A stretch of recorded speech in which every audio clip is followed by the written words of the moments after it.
Good afternoon. I greet you all who joined us today. Olga is with you, and Media Center Ukraine Ukrinform continues its work. 127th day of full-scale invasion of Russian Federation into Ukrainian land. I want to thank you all who is speaking about this war and who joins us in telling the truth about what's happening in our country. Recently, Ukraine received status of EU candidate, and we are very happy on that cause. But you understand we have a lot of work ahead of us, and today with our speakers, we will speak about this work about integration into European media space. And I would like to introduce our speakers: Olga Herasimyuk, head of National Council of TV and Radio, and Oleksandr Burmahin, head of a National Council. Please, the floor is yours. Good day, dear colleagues. I'll speak like this because I feel as a journalist.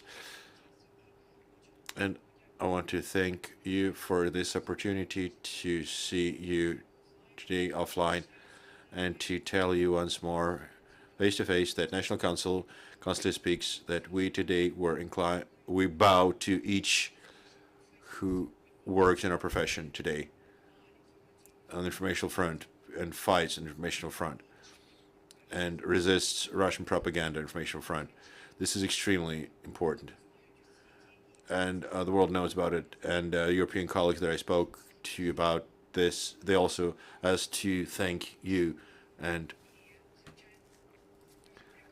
it's very sad that today our country is the hottest spot for the journalists. And such amount of our colleagues will not return from the battlefield, sacrificing their lives for serving the society, the community. We live in historical times. Historical it is because we recently, in these conditions, we received the status of candidates of the EU, and this status obliges us to many things. You know that there are 7 points of reforms, 7 blocks of reforms that we have to implement. Among them, one of them, very important, that we'll speak about today is media reform. The European Union notified about precise steps that they expect from Ukraine that's approving the law of media. The law of media. It's expressed in opinions. You can look it up.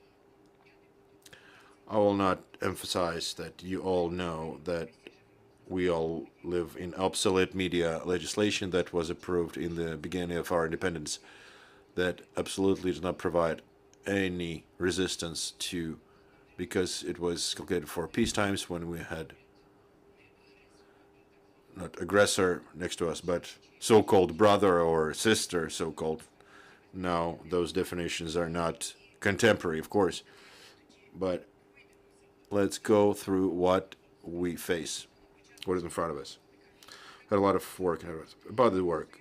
The EU clearly notified 3 key positions that we have to stipulate in that law of media that will be presented soon in the parliament. 3 key positions. First position: overcoming excessive private interests in media space of Ukraine.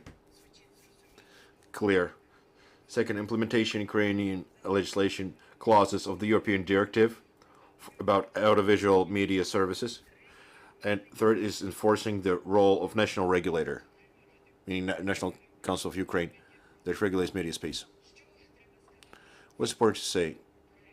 This project is being worked on for years, and this year, it's 10 years that Ukraine strives to conduct this reform. We think that today is the time. And this draft law that we're speaking about, it was thoroughly processed by the representatives of National Council, Oleksandr Burmahin, that you see here, member of National Council, started working on this draft law as a representative of civil society, because this law is worked on by media experts, representatives of industry, MPs, the our European partners also help in their expertise, and as a consequence of those discussions, there is approved a compromise draft law, It is registered in the parliament, and it could become the basis for fast and holistic implementation of the EU terms, because it's absolutely ready for first voting. 3 key positions. First, remember, overcoming excessive private interests in media space of Ukraine. It's a question. It's not even a condition of the EU. It's the requirement of civil society. Ukraine civil society is interested in it. What this draft law provides, how we will reach that. First, analysis of finance transparency of media, for which money this media operate. Second is overcoming the problem of non-transparency of the property, and how we respond to the facts of non-transparency of ownership and non-compliance to the requirements of this law. And third is avoiding the misuse at election campaigns. We all know how that works and how that makes biased the public opinion. The draft law will stop it. We all know that overcoming excessive private interests, it's the clause of so-called anti-oligarch law, but it's a topic for a different discussion. Second point, implementation of Ukrainian legislation, the clause of EU directives of audiovisual media services. The directive, please see this directive, dear colleagues, when we will support this law of media in the parliament. Please read it thoroughly. It serves as the guideline for regulating all kinds of media services, from standard media to joint platforms for joint access to video. In our opinion, this law of media overall implements all the requirements of the directives overall. At the same time, we keep consulting with the European experts to the max, include the clause in the directive in the draft law that will be voted on. The consultancies are ongoing as we speak, and they are quite intensive. More details my colleague will notify. The third point that I recalled is enforcing the role of national regulator. You see, national regulator, we are the people that actively try to support media space, especially today in the war conditions. We work quite closely with all the journalists for our community to receive high quality information, that we fight against disinfo. So Article 30 of the EU directive that I was speaking about, this article defines necessity of independent activity of national regulators, because functional independence is important from any influence from the state or from private structure, from commercial interests. And we live in a new time. It's a digital transformation time. That's a different media space than it used to be, and other than it's reflected in the contemporary law, in the current law. It was drafted before we had cell phones. We advanced a lot, and we all know how that works in digital community. Life is quite different, and it's fast. It keeps changing. Therefore, this law has to absolutely reflect that. And we have digital country that we're proud of. Those who are abroad that know how foreigners are astonished by our simple ability to pay with a telephone or find documents in the telephone. It's a great success. And the president of Ukraine aimed his program at digital stage development. This is irreversible process enduring the war that works also for defense and enforcing the role of media regulator here is important, because digital time also provides abilities for a digital attack on our informational space. Therefore, enforcing the role of media regulator in this process is one more step for it to be transparent, fair, a non-biased, competitive environment, and equal rights and independence of media. Dear colleagues, the draft law of media that I report to you about is supported by the EU countries. When it was registered, all the main countries of the EU, they said in Twitter, in their messages, it's all publicly available, with their support to the voting the first draft of this law. And the European Union that voiced those three requirements to us, they also addressed that it's necessary to consider this draft law in the first reading. To which, as I've said, this draft law is fully prepared to. Questions you could be able to ask to Oleksandr Burmahin, who is one of the developers and moderators of the working group that gathers on a regular basis. It's a national council, experts from civil society, media industry, and the European Union representatives. And using the opportunity, I will have to speak of one topic that is fighting against Russian propaganda. We constantly monitor informational space. For National Council, it's most important task to work on it.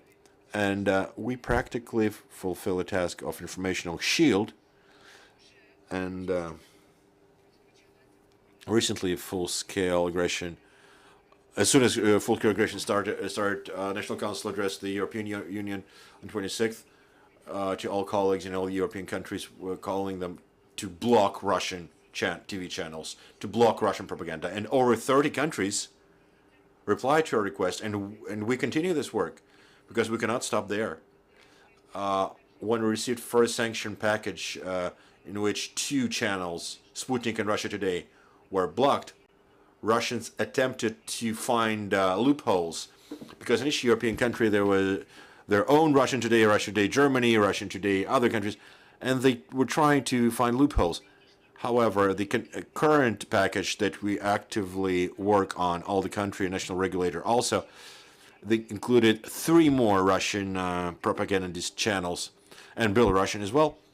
We keep track on how our colleagues in Europe, how they remove those propagandists from the networks. Our monitoring service, they show that all those screens are black, all those screens are dark. We have a big list of propagandists that have to be removed and blocked, and we gave the list to the institutions that are responsible for promoting this case in packages.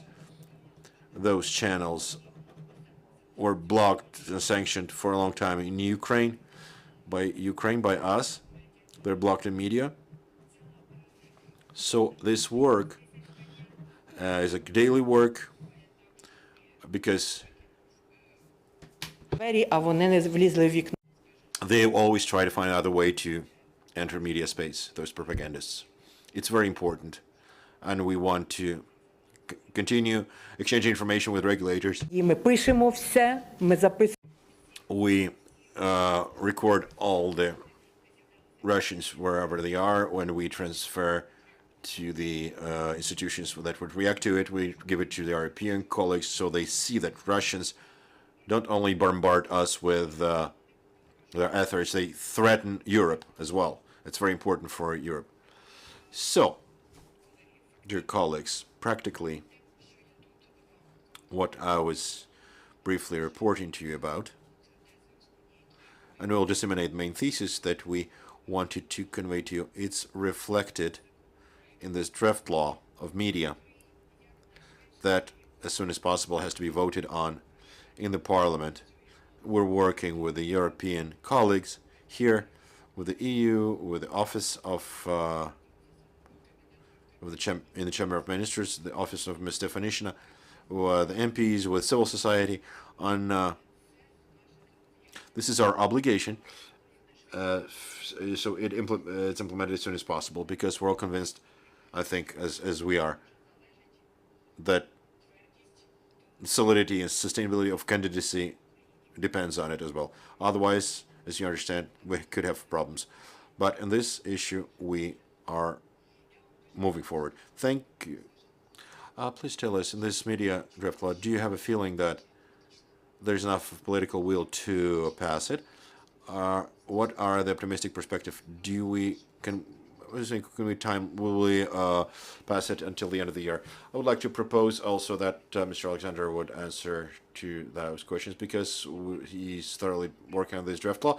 And on your question, I will answer with yes. Such political will exists, and recently there was a meeting at the President's office on approving the main requirements of the EU regarding the EU's candidacy, and it was spoken about, defined the closest terms.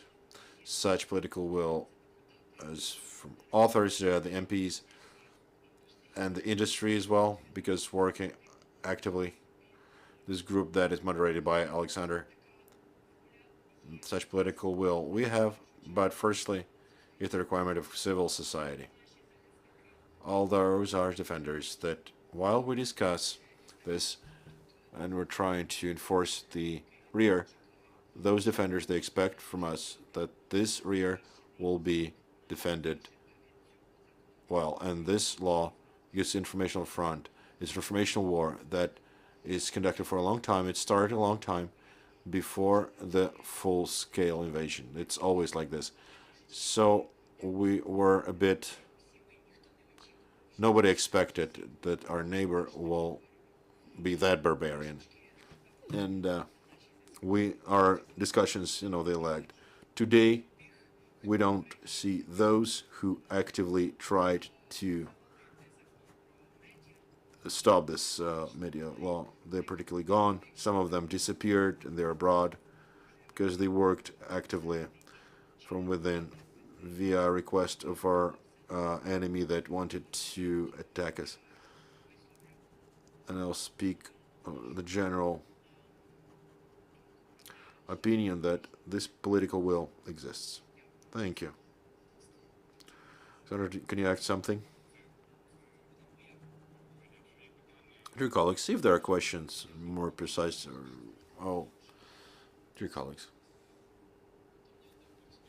Question to both speakers. From foreign journalists, we heard that in Ukrainian media there is enough of freedom. Would it mean that your integration, media integration, would restrict Ukrainian journalists? First, that's the first question. Second is our community. It suffered the state of newspapers. There is a draft law of military newspaper. Would it not be the step back that there is no state newspapers? In the part of formulas of EU requirements, I will try to answer like this. The freedom of speech, as the majority of rights and freedoms, is not absolute. In any case, it could be subject to certain defined restrictions, and it's important how they are imposed. And regretfully, except for high level of freedom, partners also, especially during the elections, they're registering systematic and constant manipulations from media with information for the benefit of some interested parties. And how the EU formulated their requirements, decreasing the private impact on media space, enforcing the role of regulator in its independence. Implementation of the directive speaks that they see certain balanced approach to improving regulation. From one side, we can have to implement clearly the guideline that directive is to the fuller extent, and also have to have a regulator and not the watcher, not the observer. Returning to the elections, the situation is that there is no regulator for the internet. For press, it's just formal, and for TV and radio, the council, we can just observe and not react to certain violations or misuse. And for me, the European Union approach and its requirements as they formulate that certain balance. And as far as I think, it has to improve the situation that exists in Ukraine and regulating media sphere. In the part of military newspaper, we can say, as regulator, that the request for certain things in informational space that are related to active counteraction of Russian propaganda and overall informational component is integral component of war of Russia against Ukraine since 2014. We were speaking about it, but regretful in level of legislation, we didn't do anything. Regretfully, but I think as a temporary means during martial law, certain special norms or special approaches, and providing the opportunities to military to publish their media. The questions on Army FM radio, I think they could exist, but in conditions of martial law and for that special period, not in peaceful time. Thank you. More questions, dear colleagues?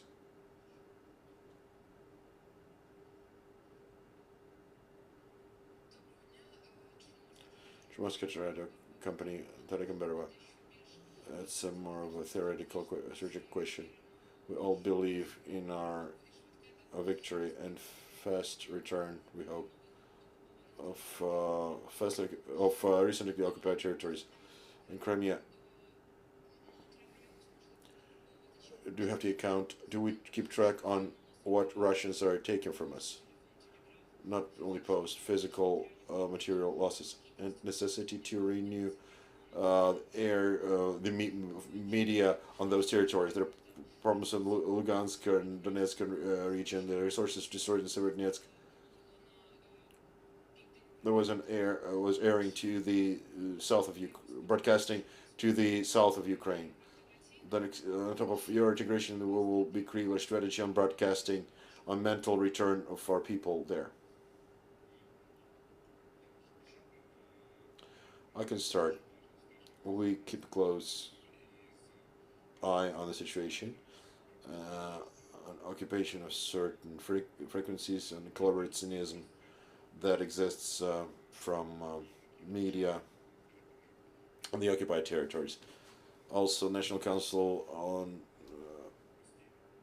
constantly asks colleagues and keeps statistics of the media that stopped broadcasting for financial reasons, or those who require assistance, or what kind of assistance they need, and air communication also.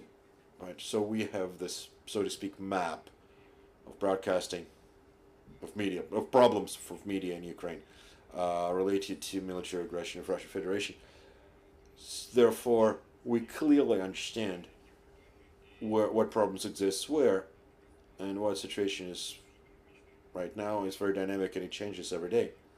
Sometimes for better, because occupants moved from the north of Ukraine, Chernihiv, Sumy, and Kiev regions. A lot of media returned, and broadcasting was renewed on those territories.